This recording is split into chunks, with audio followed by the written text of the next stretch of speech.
તમારું સ્વાગત છે મારા કિચનમાં। આજે આપણે બનાવીશું ઇન્સ્ટન્ટ ગુંદાનું અથાણું।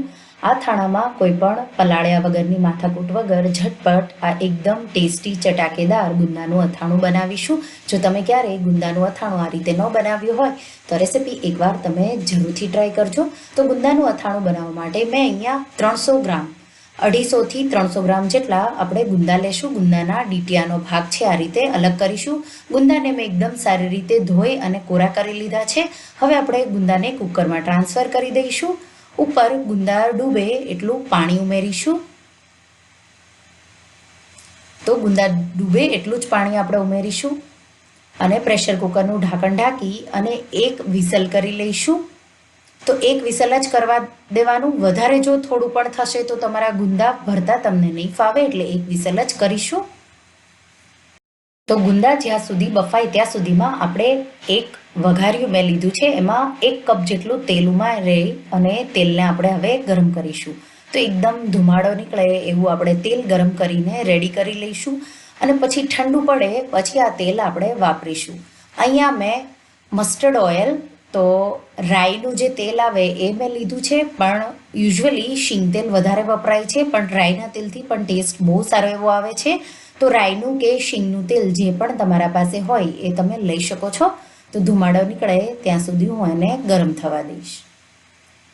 તો તેલમાં ધુમાડો નીકળવા લાગ્યો છે, ગેસની આંચ બંધ કરી તેલને આપણે ઠંડુ થવા દઈશું। ત્યાં સુધીમાં આપણે એક કેરી લેશું। તો મેં અહીંયા રાજાપુરી કેરી આવે એ લીધી છે। આપણે કેરીને છીણ ખમણીની જે મીડિયમ હોય એમાં સારી રીતે ખમણી લઈશું। તો કેરીને એકદમ ધોઈ લેવાની, ડ્રાય કરી લેવાની અને પછી આપણે એને ખમણી લઈશું।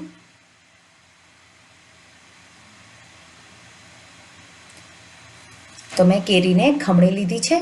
હવે આપણે એમાં 2 થી 3 ટીસ્પૂન, તો હું અહીંયા રેડીમેડ બહારનો જે મસાલો આવે અચારનો એ વાપરવાની છું।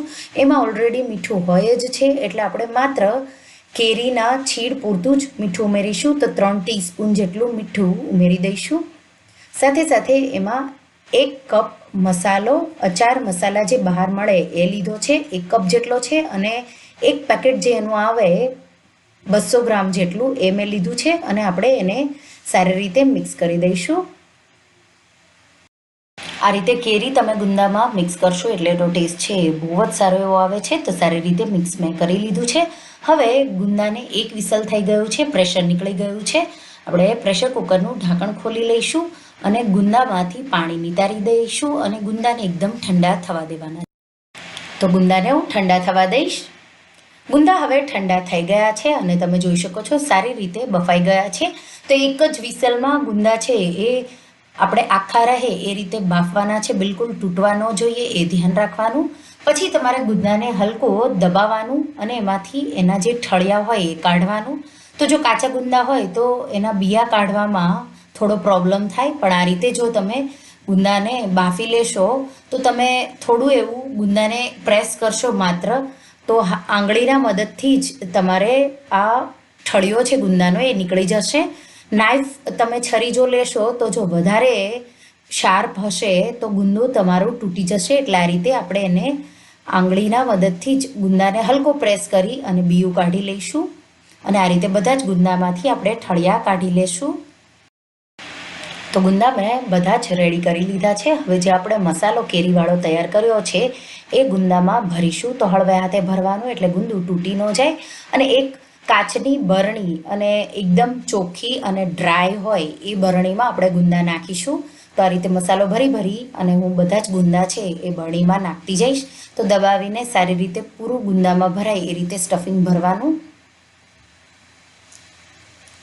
તો આ રીતે દબાવીને બધા જ ગુંદાને હું સારી રીતે ભરી લઈશ।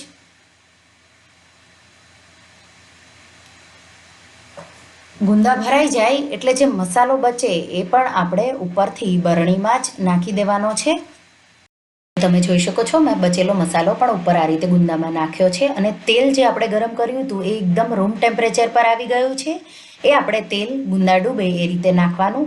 અહીંયા મેં 1 કપ જેટલું લીધું છે, પણ ગુંદા ડૂબે એટલું તેલ ઉપર રાખવાનું। તો તમને જો જરૂર લાગે તો 1 કપ વધારે તેલ ગરમ કરી અને આ રીતે ગુંદામાં ઉપર નાખી દેવાનું। ગુંદાને તમે જોઈ શકો છો આ રીતે તેલ સાઈડમાં રહે એવી રીતે તેલ ઉપર રહે એ રીતે રાખવાનું. જો તમારે તેલ ઓછું વાપરવું હોય તો આ અથાણાને તમારે રેફ્રિજરેટરમાં રાખવાનું, નહીંતર તેલ ઉપર સુધી ડુબાડેલું રાખો તો એ બહાર પણ સારું રહે છે. આ અથાણું રેફ્રિજરેટરમાં 6 મહિના સુધી સારું રહે છે અને બહાર જો તમારે રાખવું હોય ઉપર તેલ ડૂબીને તો બી આ અથાણું 6 મહિના સુધી સારું રહે છે. તો આ રીતે જો તમે ક્યારેય ગુંદાનું અથાણું ન બનાવ્યું હોય તો આ ઇન્સ્ટન્ટ ગુંદા કાચી કેરીનું અથાણું એકવાર જરૂરથી ટ્રાય કરજો. જો તમને આ રેસીપી ગમી હોય તો આ રેસીપીને લાઇક કરજો, શેર કરજો અને મારા ચેનલને સબસ્ક્રાઈબ કરજો અને આવી જ નવી રેસીપી માટે બેલ આઇકન પર પ્રેસ